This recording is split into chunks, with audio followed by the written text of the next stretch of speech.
Hello, everyone. Welcome to another SD Times live webinar.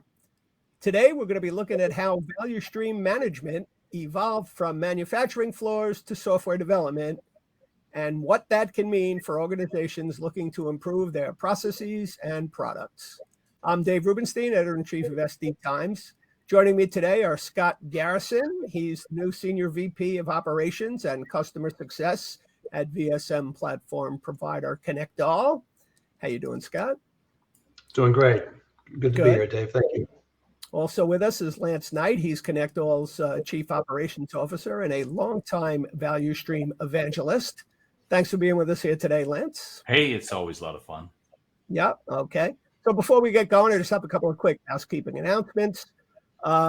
We'll be taking questions throughout the presentation today, so just type it into the chat tab to the right of the screen, and we'll get to as many as we can. Also, I want to point out that throughout the presentation, we'll be posting a bunch of assets in the handouts tab, right up there next to chat and polls, where you can find some assets, white papers, things like that to download and read, at your leisure. Finally, we'll be recording today's session, which will be available live on sdtimes.com starting tomorrow. All right, so let's dive into today's program, which is called Value Stream Management Then and Now, How VSM Has Transformed Across 2 decades from Manufacturing to Software Development. So, Scott, let's kick it off with you. Maybe you can give us a little background on your first exposure to value stream management. Yeah, it was, man, it's hard to believe, I'm coming up on 3 decades of doing this, where I've worked across the product development cycle in multiple roles, from developing products to developing services and delivering those services. In my first experience was actually working for a company called Gilbarco Veeder-Root, which was primarily a manufacturing company. Even though I worked in the point of sale side of that business in the software development group, the main thing that Gilbarco Veeder-Root was focused on were manufacturing dispensers and pumps. You see them every day when you go to get gas. In the early 2000s, we were purchased by a company called Danaher. And for your listeners and readers that aren't familiar with Danaher, I highly recommend you go research them, because, when it comes to business systems in the manufacturing world, they're comparable to Toyota production systems. That's where they basically built their platform from. And when they came in and they had purchased Gilbarco Veeder-Root, they were already known for what they've done in manufacturing companies such as Jake Brakes and Matco Tools, et cetera. And bringing in their Danaher business systems, they came into the software side of the house and said, we're going to implement these lean manufacturing philosophies with you guys. And it was funny at the time because, being the engineer-centric, software-centric people that we were, there's no way that you can do that. Manufacturing methodologies, they won't work in software. You guys don't know what you're talking about. And I can remember at one point somebody made the comment, either get on the train or get out of the way. And I got on the train and tried to learn everything I could. By no means am I an expert at Six Sigma or lean manufacturing methodologies, but thankful to Danaher and them training us on the job of these philosophies and these methodologies. I got exposed to something called a TPI Kaizon very early on. And for those who aren't familiar with that, it's a transactional process improvement Kaizon. And back in that day, the term value stream management didn't exist. It was value stream mapping. It was actually a tool that was used in these Kaizons to go either look at an area on a manufacturing floor and map out the current state process, understand what your takt times and your cycle times were, and then look at how you can start eliminating waste, improving efficiencies, and building a future state process.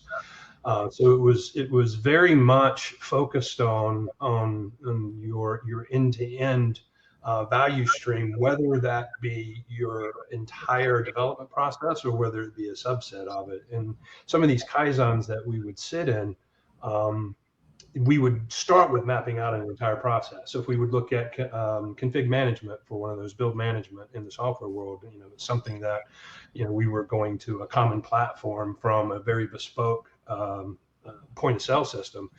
And we really focused using these methodologies on how to improve that build management process, but we didn't attack the whole thing. We laid out the whole the whole end to end what it would look like.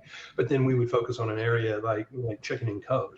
And then we would do a value stream map specifically within that area. So you would break up this entire process into the smaller segments of that, and you would apply these methodologies to that. So that was the first foray into understanding what a value stream was and how that was pushed out of manufacturing into the software world.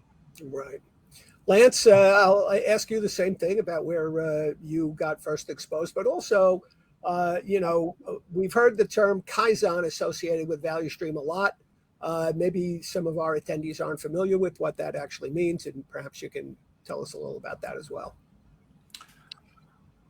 Well, usually at this point in a webinar and a discussion, I haven't cracked a joke at all yet, so I'm feeling a little inadequate. Going off the rails right now. Here we go. Yeah, here we go. So, I was exposed to, value stream management and value stream mapping and the concept of Kaizons and all those. I don't want to age myself too, but it was in the 80s working for a company called Tech Corporation, and they did turbine blades and they had a shop floor. And, we learned that as part of being part of IT at the time, where we would have to go into these cells that were doing particular operations on a part, and we'd have to determine the best place to put terminals inside this cell so things would flow through it quicker. And we'd have to decide how to make the screens display the information just enough so they didn't have to do all this extra work in that cell as the part. We would do Kaizons on these things. And that was, somewhere in the later 1990s, where we started doing all that type of work there in IT for manufacturing. And, we do it for all kinds of different things through there. So you'd have a CNC machine over here. And if the terminal's way over here, now you've got movement waste, right? Similar to what I talk about is if you've got to key something into clarity here and then go put it in a JIRA over there, that's all was movement waste that creates inefficiencies in a whole end-to-end process. So a Kaizon is really that. It's where you go to Gemba, they call it. Let's go to where the cell is, and you look at it, you lay it out, you go back and meet on it, you do a SIPOC on it, and you're going to figure out, how do I improve these steps in these processes and remove waste to be more efficient? And that's my experience with value stream management. Now, of course, every part of that does include measuring. Like, what's the cycle time in that cell? How long does it take some to get through there? And they didn't measure in time. They call it, what's the TAC? But I never really got that too much, the TAC time stuff. But it's how long it takes for something to get through there, that cell, and how efficient was that, and how can we shorten it? Mm-hmm. And make it more efficient for the people to be more productive in the cell. And something I'm going to talk about a little bit more, understanding the difference between value-added and non-value-added work inside the cell. So it was in the 90s. Kaizon is kind of, you go to there, you look at it, you analyze it, you figure out the best placements of things. You have a talk around that. You always involve the people operating in the cell to make these decisions as part of your Kaizon team. But that was a long time ago. And then I got into software development somewhere in the 90s. And I started doing iterative development to develop and code shop floor management systems years ago. So there's so much history there. And I feel like, in these times, I've talked all about that so many times. So it's interesting. Mm-hmm. Oh, definitely, for sure. And I wanted to say in a joking way that I learned it all from Scott, but unfortunately we hadn't met at that time yet. Yeah. So Scott, let me go back to you and talk about, where things were at with you when things like Agile processes were first being, talked about, and how that kind of intersected with what you were doing at the time with value stream, and how they kind of have dovetailed now. Yeah, I was definitely fortunate in my career that there was a lot of transformation going on in the software industry in the late 90s, early 2000s. And coming out of Gilbarco, and where I actually met Lance at a company called Accept Software, where we were focused on product development lifecycle and literally end to end, from ideation to maintenance.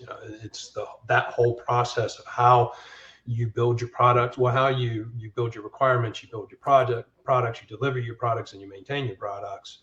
And at that time, so many things were happening. Lance mentioned iterative development. Well, everybody was trying to change the way that they were developing, from waterfall to whether it was extreme development, agile. I don't even know if at that time we had heard the word Scrum yet, and I think we were still referring to it as water Scrum fall at some point, but Right. it was, this was happening at the same time. Everybody was setting up their PMOs, right? I mean, if you think about PMI in the 90s and early 2000s, that was a huge wave that came in. And then from a product management perspective, you had pragmatic marketing, and all this was going on. DevOps hadn't even come onto the scene yet. That was later in all this. But when you started working with companies, as we were, trying to help them implement product development lifecycle solutions, it was trying to figure out how to grab all that and to provide the services and consulting to our customers was really challenging. And then it just clicked. It was, wait a minute, why not take some of these manufacturing processes and methodologies that we learned, like value stream mapping, like TPI, transactional process improvements, and build that into our services. So when we went and we worked with these different organizations, a lot of times they had multiple transformations going on, and they were all working in their own silos. And for us to be able to come in and use a tool like value stream mapping, it was really powerful because we would bring all the stakeholders to the table. And then we talk about this concept of see, measure, and automate. It was getting all these different stakeholders together so they could start to map out and see where those intersection points were. And being able to start looking at where the gaps were and how we can improve those gaps. So I go back to, and I'll say it a lot, current state versus future state. A lot of people, when they go through these transformations, they just want to go straight through and just start doing. And that was one of the things that, when working with Lance at Accept Software, that we were very adamant about. It's like, no, you have to measure where you are. Otherwise, and the only way to do that is through this concept of value stream management, value stream mapping. We'll start measuring where you are so we can start to identify where the waste is so we can help you build those efficiencies. Because if we don't do that right up, we may implement a solution that coming right out of the gate is going to fail. Mm-hmm. Well, that's where Scott and I first started working together. It was actually in 2005 or something like that. A company called Accept Software, and we were working on a really big account in Finland. So you can guess which one that is, right? So Nokia. Mm-hmm. And we were diligently working on selling them and helping them do an agile transformation with our requirements product, which did agile stuff as well. And, I can't tell you how many whiteboard value stream kind of mapping type of sessions we had with them to try to lay out their end-to-end software delivery process. And we were really working closely with them to improve that with our products and services. Scott actually spent 2 months in Finland, or even more, right? Working with Nokia. I lived a whole year over there. A whole year in Finland. I learned to speak Finnish while I was there. Yeah, he would actually. It's funny. He would call me like at 2:00 in the morning or something. Well, I got nobody to talk to, and then I have to talk to him for hours. However, that did happen a few times, Scott. But we started to develop some of these thoughts and concepts in our head, and started to utilize these skills of, laying out your value stream on a whiteboard, connecting all the things, looking where you can improve, removing waste. And we're using our knowledge we got from manufacturing to do that. Mm-hmm. And in the end, I mean, it's funny. In the end, they were so happy with Scott, they gave him one of his best cell phones. I think you still have it. A flip phone? Was it a flip phone? It was a flip keyboard phone, right? It was kind of interesting times. It was the N900. It was supposed to be their savior phone. They were moving off the Symbian OS into MIMO, but then I think about 6 months later, that's when Microsoft stepped in and they did the whole Windows Phone things. Yeah. It's really interesting, right? I mean, that whole period of time was interesting, and so Nokia actually, we were successful with them in their agile transformation and the things that we were doing with them when we were there. It was actually pretty cool time back then in driving in Finland. Glad I'm not doing it now. But But I would say that, for them, it's very interesting. Their agile transformation was not the problem they got into. They'd just gone the wrong way with the technology. It was more of having visibility of where the market was going and understanding it than it was anything to do whether they were transforming agile wrong or their cycle times were off or their developments. I mean, value stream management wouldn't have solved their problem at all back then, but having better market research and understanding would have. It was interesting times, and a lot of fun in Finland with Scott and doing some sightseeing out there years ago. Mm-hmm. We had a big corporate meeting at Accept Software, and we were having this thought of, are we really going to pay to ship Scott's bicycle to Finland? And we end up doing that. We did in the end. He laughed. No, we didn't. But we can revisit that story another time. All right. So getting back to these new evolving concepts that were coming out at the time, and I'll include DevOps. So, DevOps, their big thing was we need to break down the silos and get everybody working together and stop all these hands-offs and delays and things like that. But it seems to me that if you're creating a specific value stream for each step of the process, that it's almost encouraging silos. So how did it ultimately turn out that you were able to marry value stream with these DevOps principles and find some success with that? I got a funny statement to make, or an interesting thing. Our career, we have failed immensely in trying to break down those silos. But every PowerPoint slide I've kind of given since 2005 has talked about we're breaking down the silos. Right? So it's kind of interesting when we talk about those silos. But Scott, do you want to touch on the DevOps piece? Yeah, I'll touch on it more holistically, the different silos between DevOps, product management, project management, your professional services teams, et cetera. Part of it's in the tooling, and we'll probably talk a little bit about what is a value stream platform, what is a value stream solution.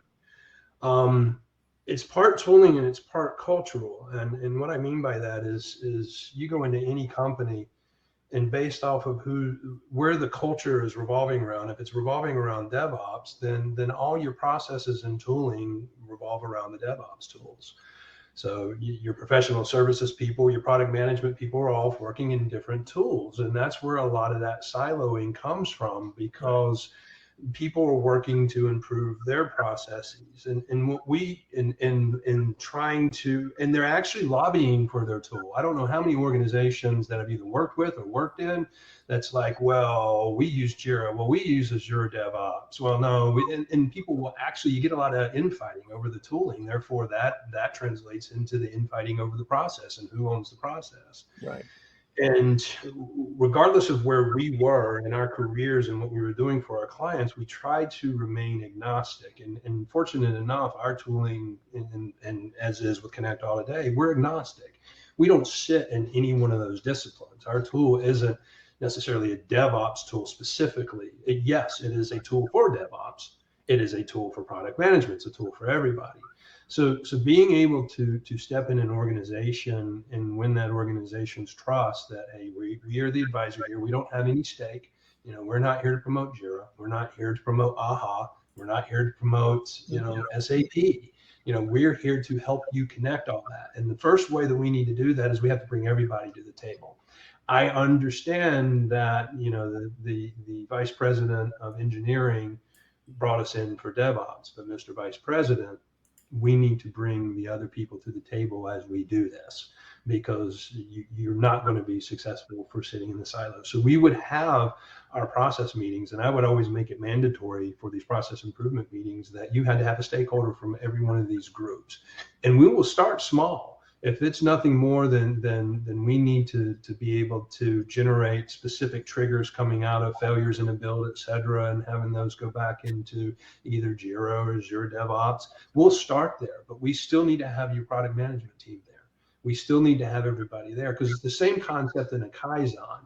When I was back at Gilbarco and, I sat upstairs in software development, they would have a Kaizon to look at, how can we improve the threading of bolts, for an example. I knew nothing about that, but they would bring in everybody into that Kaizon from different areas of the company. Finance would be there, software development would be there. It wasn't unheard of that somebody from janitorial maintenance would be there. And that's the same concept we have to do in the software development world. Right. It's because nobody owns well, I'll just say it this way. I was going to use an analogy, but nobody owns the entire life cycle. It's like everybody owns outcomes at certain part of the life cycle, and that's why you have to include everyone. Interesting. It's interesting too, is one of the things you've kind of heard him say here, and this is one of the things I've been talking about a little bit more lately, is let's make this whole value stream management thing tangible, right? There's more to it than just a set of metrics. It's more to it than just gathering metrics from our perspective, right? And our tagline, of course, is see, measure, automate. And so how is value stream management going to turbocharge your DevOps initiative, right? How is it going to assist with your agile processes and transformation? How is value stream management relevant to being more secure or having faster time to ensure security in your organization? And that's where the automating, triggering, and all those other things come into place. Right. And really codifying, and let's get the world out there to understand that there's so much things that are going on around there, and all of it seems to be misleading everybody into whatever marketer's approach it is. And of course, we do that too. So we're guilty too here at ConnectALL. Sure. However, once we start to demystify, I hate using that word, demystify, but when we start to demystify that stuff and say, as a developer, here's why you should be interested in value stream management. Right.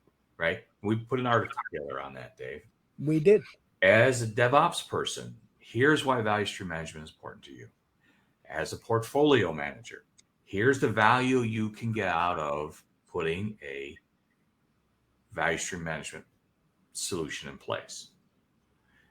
Now, again, value stream management is human. So the exercises of knowing how to use the value stream management platform to do those things is a human thing. Mm-hmm. I think we have to get more kind of tactical, real world statements and outcomes of how we have been able to use a value stream management platform, or how anybody can, to improve flow in each one of those, and how it does a VSP actually not break down the silos, but provide cross-silo communication in the right way. One of the things I have said in the past, this is really interesting, and Scott, I have never said this to Scott before.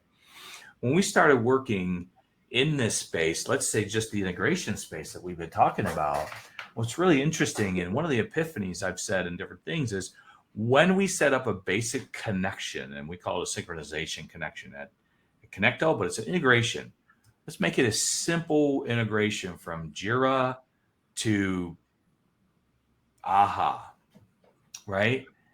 What happens that's really interesting at the portfolio level is not only do you get value by things flowing to development and getting managed, but it's all those tickets that have been put in by development that are your technical debt, other resources, and other requirements that flow up to your portfolio tool. So that a lot of times I've seen that where that was the AHA value, not to be a pun that we're talking about the tool AHA, that people got saying, oh, but they're doing all this other stuff in Jira in their software to value stream that we didn't even know about, and that we're not able to prioritize. So people come to us to say, we want the requirements to flow into Jira so we can execute. They got more value out of the requirements flowing into AHA so they can set them up and prioritize them. Right. That's just one piece of solving a portfolio issue in your value stream. And of course, then that rolls all the way up to your metrics and up and down, right? It's really interesting as we start to really wrap our head around all the different use cases that are possible for a VSP and value stream management to make things more efficient. And that is part of a digital transformation. Mm-hmm.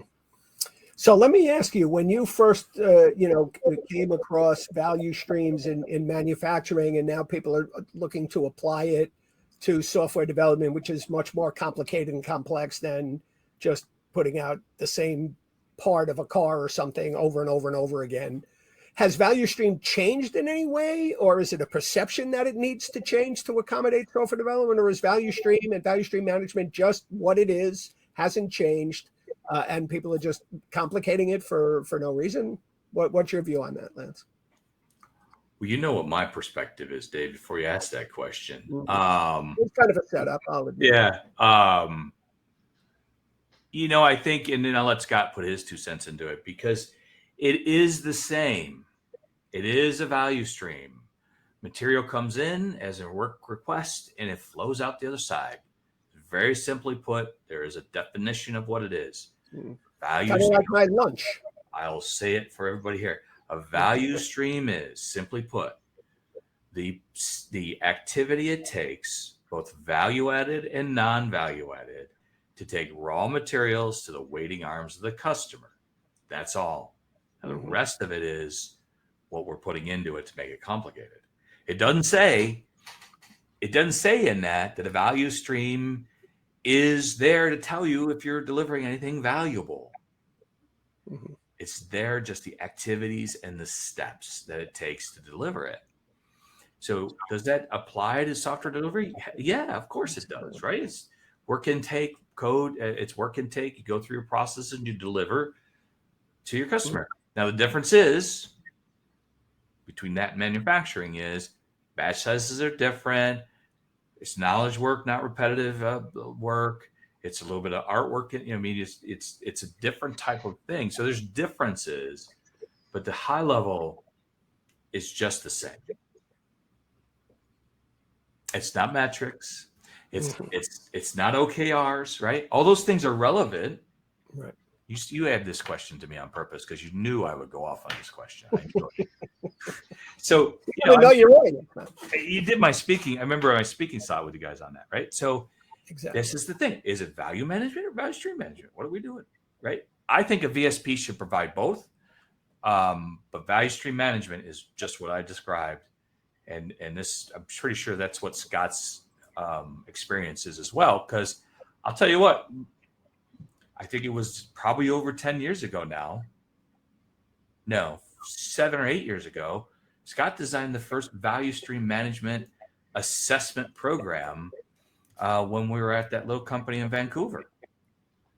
And we used that quite a bit. He introduced things like value stream mapping and all this other stuff, cycle times, all these things back in, I think that was 2013, something like that, when you introduced that to our little company in Vancouver, and we started doing those programs.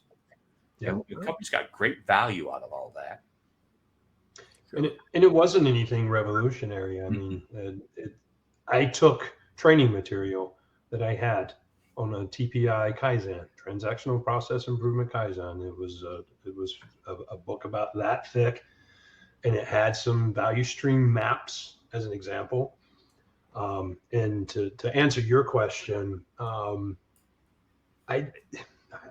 value stream management, interestingly enough, and this is one of the debates that Lance and I have been having, it was never called value stream management.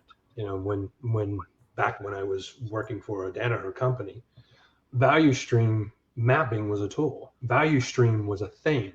There wasn't a discipline or a center of excellence around value stream. There was, however, Danaher business systems, which were business process engineers that were responsible for going out and onto the shop floor and finding the value streams and at the end of the day, all it was, once again, is eliminating waste and improving efficiencies. And that's really what it came down to. So it's hard to say is value stream management any different, because it really wasn't. And I don't know today, if you look at manufacturing, because it's been a while since I've been in manufacturing, if they even use the term value stream management. Right. So they have value stream managers now. Yeah. But I don't. Is that term? Well after. Yeah. I just wanted to, is that term, the value stream management, something that grew out of when value streams got applied to software development because of all the complexity and all of the other teams that have to be brought in? And that's my opinion, yes. Because when we were, at the time that we were building out these service offerings, we weren't calling it value stream management. Gartner and Forrester hadn't put their pin in it just yet. And it was literally, it was a service offering where we were doing value stream mapping exercises as part of a transactional process improvement. However, it had taken hold as a term in manufacturing long before that. Somewhere in the 2000s frame with Six Sigma, value stream management came into play. And you can go get a job in manufacturing today as a value stream manager, and your job is to understand all this stuff and try to improve flow in the shop floor. It's a very interesting thing. So as we're catapulting that forward, if we look at all of the space and trying to define it, with Scot's background, he's uniquely positioned to help us influence our product and do all these different things relevant to it. And I know you question his intelligence for working with me 3 times now. He's not alone. He is not alone. So it's really fascinating. Scott brings a whole other perspective on this as well. He's actually done these sessions. He's been involved in laying out programs in past companies. He's managed since then. I think he managed a 60-person professional services team on this stuff, and it's really interesting as we take it to the next level. Mm-hmm. So, Scott, let me ask you, where is this all heading? Where is this going? I know a lot of people have been struggling to find where it fits in their organizations, how they can use it, how can they expand it. So where do you see value stream management heading in the next few years? It has to evolve out of just the world of software. And what I mean by that is, and I touched on it a little bit, it has to encompass your entire delivery process. And because there's more to it than just developing software. Whether you're talking about the customer journey and customer success, whether you're talking about go-to-market for new product introductions, et cetera. Where I see value stream management today is it tends to focus in certain areas. I mean, you hit on the DevOps, right? For value stream management to really benefit a company, it has to evolve to be something larger. And if I use the analogy or the experiences back, the days working for Danaher, you need within organizations the same thing that Danaher has within its manufacturing facilities, the Danaher business systems. You really need an organization that is focused on value stream across the entire company, not just engineering, not just the software development world, but up the chain, down the chain, and across the delivery.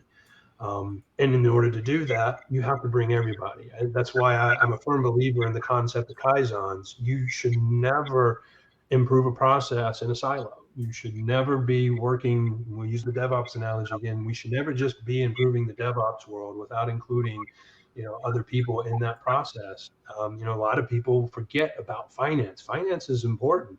It's to really look at what you're improving and whether you are improving it, maybe from making people's lives easier, but are you costing the company more money when you do that?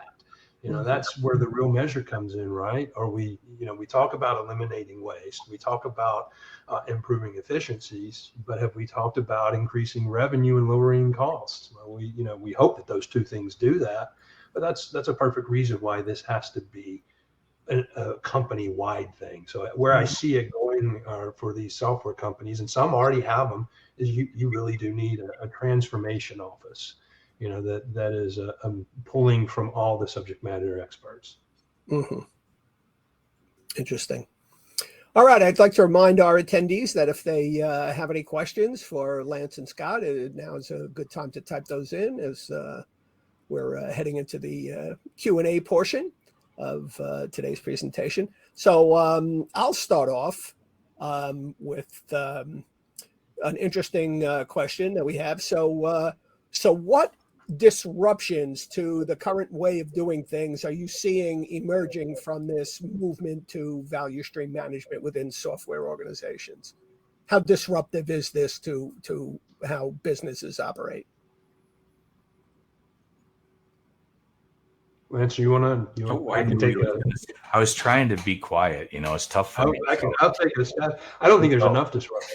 That's my humble opinion. I don't think there's enough disruption yet, because I think when we look at the value stream management space, it's focusing a lot of providers are focusing in certain disciplines in certain areas. This has to be the disruption has to happen at a larger scale. So that's just my opinion. I don't think there is enough disruption at this point. Interesting. So I think that as we start to get further down this, and the connections get applied, and the tool chains are connected, and the people have visibility, and organizationally you have access to information that you've never had before to do data-driven decisions, because you're connecting all these tools where the work is flowing and happening through the artifacts and the packages moving into code and production.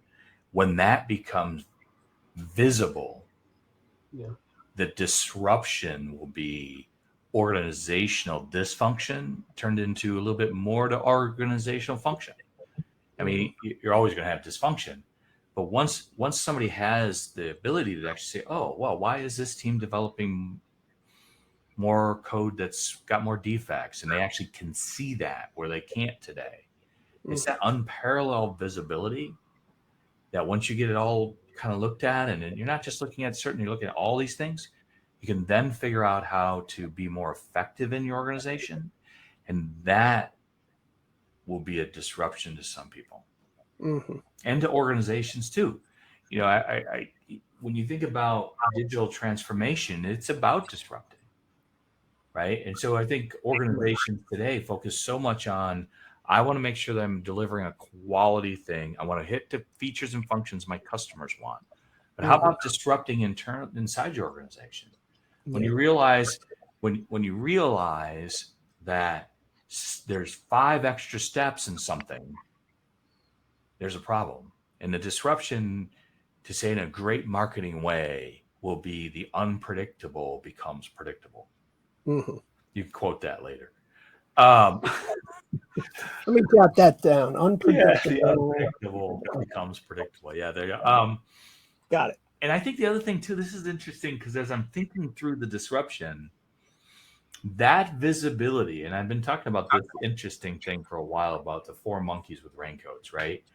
And when those monkeys, I'd have to line up the whole story, but the point is, doing things the way you've always done them and you don't know why you do them that way, that will become visible that you need to change in order to be effective. And I think value stream, the way Scott and I are talking about it, is going to help organizations affect that change and that disruption within their organization to be more effective. And as we head into unknown financial futures and times, be more effective, reducing costs, and doing less with more, I believe. Did I just say less with more? I believe. Unpredictable is predictable. Less is more. You're on a roll. Any other buzzwords? But it's true that unpredictable will become predictable. That black box that you look into to do IT, where you ever heard that statement where somebody says, well, I get a quote from the IT guy and then I tack on, then I triple that and add on a year. Anybody heard that type of stuff, right? That won't be and jogging on anymore. Right. I think that's the disruption. I think that's when the unpredictable becomes predictable, will be the disruption that VSM will create. That's great. That's a good answer. So from your experience, Scott, let me just ask you, a lot of these new concepts that come up very often will start in the development group and they'll show a few successes, then they'll talk to somebody else and they'll say, oh, like Agile, for instance, or a scaled Agile, right? Agile was a development way to develop. now everybody wants to do Agile throughout their entire organization. Is that kind of a path you see for value stream, or should they start with an organization-wide view right away? Yeah, absolutely. That has got to be the path where that disruption starts. And we touched on it because it comes back to the company and the culture and the driving force within that company, right? So we've talked about this before. Some companies are engineering centric. Some companies are professional services centric. So it may start with a point-to-point integration. And I think that's, if we're going to disrupt anything in the marketplace, that's where it starts, because that is a value stream. People don't think of it that way, but taking tickets out of Salesforce and pushing them into Jira for developers, and 9 times out of 10, that's the support team that's coming to you to drive that specific improvement.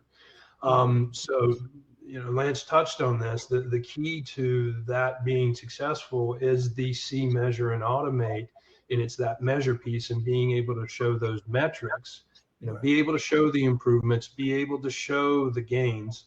And if I were working with a champion that's doing that, I would ask them to bring their finance people, because I need the finance people to show me if I reduced my time that it takes a ticket to get to a bug in engineering to turn that around. How can I quantify that financially? And once you do that, that's where your disruption happens. That's how you grow. So value stream management, people didn't build a manufacturing floor in a day, right? I'm not going to use the Rome being built in a day analogy, but it's the same thing in software development. You have to take it bite-sized chunks, and you have to attack these areas separately, but holistically. And so start small, and then you'll be able to grow from there and show those small wins. Good. Lance, you have anything you want to add to that as we're about ready to wrap up? The value stream is all together. And what Scott just talked about is automating a piece of your value stream to improve flow, to be more effective. You don't have to boil the ocean here. I mean, I've said that before, right? Map your value stream, find some place to improve it, move on to the next. And so a lot of people get caught up in the whole big, VSM thing, but no, it could be as simple as that. Have your scanning tools send vulnerabilities directly back to the developer's backlog. You've just saved time. You've just become more efficient. You've just ensured that a vulnerability gets fixed quicker. Have dashboards that tell you what's going on because you're collecting the data. And so I think it should be a land kind of a move it out and make it go through the thing. Value stream sits above all of this. Whether you're agile or whether you're got Kanban or if you're doing water scrum fall. By the way, I was the first one to coin that. Scott. And I think Dave West would disagree with you. I think Dave West would disagree with everybody wrong. I was on a call with him and I said that. And he took it from me. Anyway, the point I'm getting at is that these are incremental improvements that you can start doing now and allow those areas to start to come together. And then it's our job, I think, as marketers and as people in the space to provide you with the insights you understand what is the value you're going to get out of implementing a program with value stream management. I don't think the market, myself, our business, ConnectALL as well, has done a good job doing that. So we're heading in on a program here at ConnectALL to do just that, communicate where are these points of value and why would you want to do that? Why does a DevOps person want to do it? Why would you want to do it for an agile transformation? Why do you want it in agile? Why is it important to the developer? These are things that we have not been asking or answering to the people working in the value stream on a day-to-day basis of why we should do those things. We've focused a lot on metrics and things like that, which are really, really important. But however, we haven't addressed the market's need of how important this is to up and down the value stream. Scott said it, DevOps, deployment engineers, release products, all the way through to the 3-tiered architecture I talked to, and then up into how the business can have visibility of, when they're going to deliver against initiatives based upon these things. Anyway, I'm rolling on to more and more. So I'm just going to leave it at that. I'm excited about putting some real tactical results around why you should do value stream management up and down the organization and how you'll get value out of it. Observability. How important is value stream management to observability? These are all things that we all know this, how important it is. We haven't done a good job telling the market what those things are. So expect to get some of that from ConnectALL here very soon on those types of thoughts. Fantastic. All right. Well, thank you guys for a great conversation today. Really appreciate it. Scot Garrison, once again, Senior VP of Operations and Customer Success at ConnectALL, and Lance Knight, Chief Operating Officer and Value Stream Evangelist. Thank you guys for participating. I'd also like to thank ConnectALL for sponsoring today's session.